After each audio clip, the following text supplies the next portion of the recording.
Assalamualaikum warahmatullahi wabarakatuh. Perkenalkan, nama saya Dwi Syafitri, NIM 20051111369 dari kelas PKO 2B. Di materi yang kedua ini, saya menjelaskan materi tentang alam dan kearifan ekologis Melayu. Berbicara alam Melayu, kita seperti berada dalam surga kebudayaan. Orang Melayu menjadikan segala sesuatu yang berada dekat dengan kehidupannya sebagai marwah yang telah terpahat dalam diri. Menjaga keseimbangan, menciptakan ikatan, juga bahkan menjalin hubungan yang harmonis dengan alam sekitar dan menjadi contoh satu di antara beberapa yang dekat dengan kehidupannya. Alam terkambang jadi guru adalah ikatan ekspresi-ekspresi verbal maupun visual yang merujuk ke alam, merepresentasikan hubungan harmonis dan komunitas dengan lingkungannya. Hal di atas ini tergambar dalam aktivitas keekonomian orang atau masyarakat. Misalnya, dalam membuka ladang, orang Melayu membuka hutan untuk berladang. Dilakukan dengan tahap-tahap yang cukup panjang. Diawali dengan menebas semak-semak, menebang pohonnya, menutuh, meladang, membakar, memerun, membersihkan, dan meratakan tanahnya merupakan bagian dari proses membuka ladang. Setelah tahap-tahap itu dilalui, barulah dapat menanam padi. Lain pula dalam adab melukah ikan. Orang Melayu menggunakan jaring yang berlubang cukup besar, supaya hanya ikan yang berukuran besar saja yang terperangkap. Ikan yang masih kecil dapat lepas dan tumbuh hingga dewasa. Perburuan yang dilakukan orang Melayu tidaklah selalu dilakukan. Pada waktu-waktu tertentu seperti keperluan mendesak, perhelatan negeri, dan pada masa-masa yang berjarak cukup lama, berburu baru boleh dilakukan. Begitu pula dalam kegiatan merambah. Orang Melayu melakukan pekerjaan ini hanya satu kali dalam satu tahun. Konsep kearifan orang Melayu secara etimologi.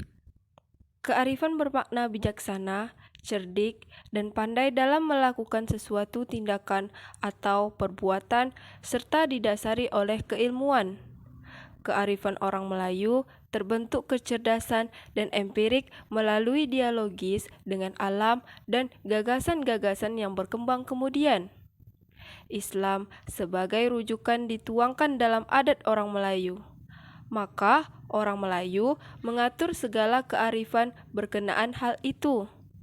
Kearifan orang Melayu wujud dalam aturan yang berpantang apabila melanggar syarak dan mengerjakan tidak dituntut wajib dalam Al-Quran dan disunahkan dalam hadis. Berkenaan dengan pantang larang, dalam dunia kehidupan orang Melayu selalu dihubungkan dengan adanya ancaman larangan karena ada ancaman. Orang tua mengatakan, kalau malu sudah hilang, hidup punya sama dengan binatang. Dalam tunjuk ajar Melayu, sifat malu adalah cerminan moral. Malu berbuat kejahatan, melakukan perbuatan tercela, malu berkata kasar, malu menyombong, malu menipu, malu berkhianat, malu berdurhaka, malu berjilat, malu mengambil muka, malu merampas hak orang lain, malu memunah lingkungan, dan sebagainya. Menghindar petaka adalah cara orang Melayu untuk menjaga pantang. ketika melanggar pantang larang, orang Melayu percaya akan ditimpa petaka. B. Ekologi dan proses kebudayaan. Ekologi merupakan faktor determinan setiap proses kebudayaan. Faktor-faktor ekologi itu diantaranya beroperasi dalam realisasi. 1. Kepatuhan referensial menimbulkan kebudayaan yang bergerak mengikuti gerak ekologi yang given. 2. Resiprokal wujud dalam alam lingkungan dieksplorasi, ditelisik, dibaca dan diakrabi, diposisikan sebagai subjek tempat berbagai kognisi, emosi, dan keperluan-keperluan berbagai berkah alam. 3. Objektif eksploitatif dalam lingkungan dijadikan objek untuk hal-hal yang memusat pada keperluan praktis pragmatis manusia atau antroposentris. Macam-macam ekologis fisik di Riau. Pertama, hutan. Hutan merupakan satu elemen penting dalam membentukkan kebudayaan masyarakat Melayu. Selain sebagai bentuk kebesaran Sang Maha Pencipta, hutan merupakan sumber kehidupan bagi semua makhluk. Hasil-hasil hutan seperti buah-buahan, umbi, pucuk kayu, umbut, dan sebagainya merupakan bahan makanan utama sejak zaman silam. 2. Tanah. Tanah hutan dan tanah, dua istilah yang berkaitan dengan hak dan marwah masyarakat Melayu. Jika hak dan marwah ini tergantung, maka tergantunglah martabat empunya. Hutan, tanah yang tergolong tanah adat, ini pemilikan dan penguasaan serta pemanfaatannya dikukuhkan oleh raja dengan surat. Salah satu dari 4 anasir asal kejadian dalam alam Melayu dan wilayah yang dalam alam Melayu menjadi tempat kawasan bangunan, istana, rumah, dan pondok. Selain itu, tanah merupakan anasir keempat dalam alam Melayu, melengkapi api, air, dan angin. Tanah adalah lapisan tipis paling atas yang menutupi permukaan daratan bumi. Ketiga, sungai. Riau dialiri 4 sungai besar, yaitu Sungai Kampar, Siak, Rokan, dan Kuantan atau Indragiri. Berbagai prosesi kehidupan orang Melayu merujuk ke sungai. Misalnya, berbagai ritual dan upacara turun mandi, berbual di tepian mandi, atau mencarikan jodoh untuk anak atau keponakan, mandi berlimau, dan lain sebagainya. 4. Rawa. Tanah rendah yang umumnya di daerah pantai, kiri dan kanan sungai, ada pula yang dekat dengan tasik atau danau. Disebut rawa dalam musim pancaroba apabila digenangi air. 5. Tasik. Sebutan dan kawasan berair yang luas dan dikelilingi tanah atau daratan. Danau dalam kaitan secara garis besar terbagi menjadi 2, yaitu laktik atau lingkungan perairan tawar yang tidak bergerak, dan lotik yaitu lingkungan air tawar yang bergerak. Selat. Laut pemisah antara dua darat yang berdekatan. Laut. Laut dapat didefinisikan sebagai kumpulan air asin dalam jumlah yang banyak dan luas. Air yang menggenangi dan membagi daratan atas benua atau pulau. Kearifan Melayu dalam pemanfaatan alam lingkungan. Pertama, pembagian ruang. Ruang kehidupan atau alam lingkungan orang Melayu sangat berbeda dengan konsep desa yang diterjemahkan negara Indonesia.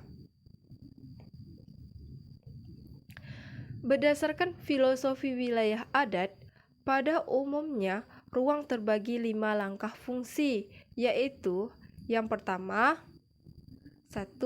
Tanah kampung untuk tempat permukiman dan pemakaman. Yang kedua, tanah dusun, tanah untuk kebun dan tanaman keras atau pohon yang memerlukan waktu lebih dari 1 tahun seperti karet, durian, nangka, petai, manggis, dan sebagainya. Ketiga, tanah perladangan untuk menanam ladang padi, ubi kayu, dan tanaman semusim lainnya. 4. Wilayah percadangan, areal yang dicadangkan untuk keperluan di masa depan. Dan yang terakhir yaitu yang kelima, rimba atau rimbo atau imbo atau hutan yang terdiri dari rimba kepuasan si alam, hutan larangan, rimba simpanan, dan rimba gano.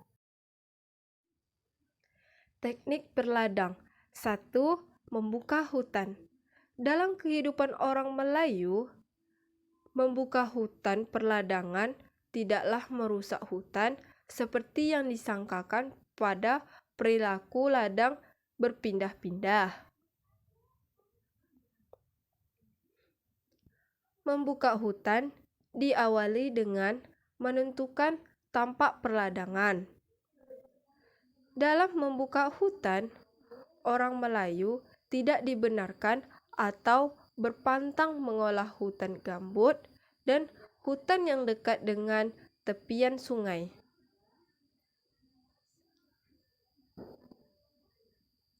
Dalam membuka hutan, unsur tradisi yang berkenaan dengan kebersamaan diberlakukan.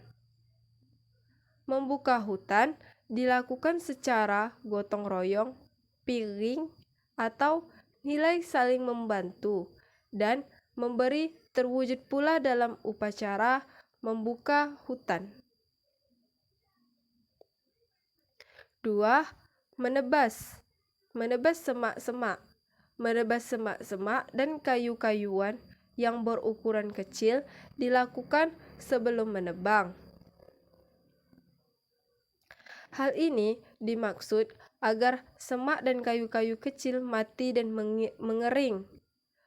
Proses menebang dilakukan secara sama-sama atau piagi, solong hari, dan lain-lain oleh kaum laki-laki. Biasanya menebang harus diselesaikan dalam waktu seminggu agar kering atau roboh merata saat prosesi membakar. Oleh sebab itu, jumlah orang menebang harus banyak atau piagi, solang hari, dan lain-lain agar selesai secepat mungkin. Menutuh-nutuh adalah rangkaian kegiatan berladang yang harus dilakukan. Menutuh berfungsi sebagai upaya untuk mengurangi ketinggian api saat membakar ladang. Yang kedua, meladang. Meladang dilakukan sebelum membakar. Meladang dilakukan sebelum membakar. Pekerjaan ini adalah kegiatan membersihkan kayu-kayuan dan dedaunan yang ada di tepi ladang atau di sisi hutan. Membakar. Dalam kegiatan ini, orang Melayu cenderung melakukannya dengan melihat arah angin. Pada umumnya, ketika membakar, angin rekan bertiup kencang. Hal ini pula yang diperhitungkan agar api tidak melarat ke hutan di sekelilingnya. Memerun. Memerun adalah pekerjaan mengumpulkan sisi pembakar yang masih berserakan. Bagian kayu yang lurus biasanya disusun tata berbentuk persegi atau galang, dan bagian yang tidak dapat dipergunakan untuk galang diunggukkan kemudian dibakar. memberikan atau meratakan tanahnya. Prosesi ini dilakukan setelah memerun selesai. Sisa pembakar dalam memerun didatarkan dan abunya diseberakan ke beberapa bagian ladang sebagai pupuk. Baiklah, hanya itu yang bisa saya sampaikan dan saya jelaskan. Jika ada kesilapan kata atau ada kesalahan kata, mohon dimaafkan. Wabillahi taufiq wa hidayah. Wassalamualaikum warahmatullahi wabarakatuh.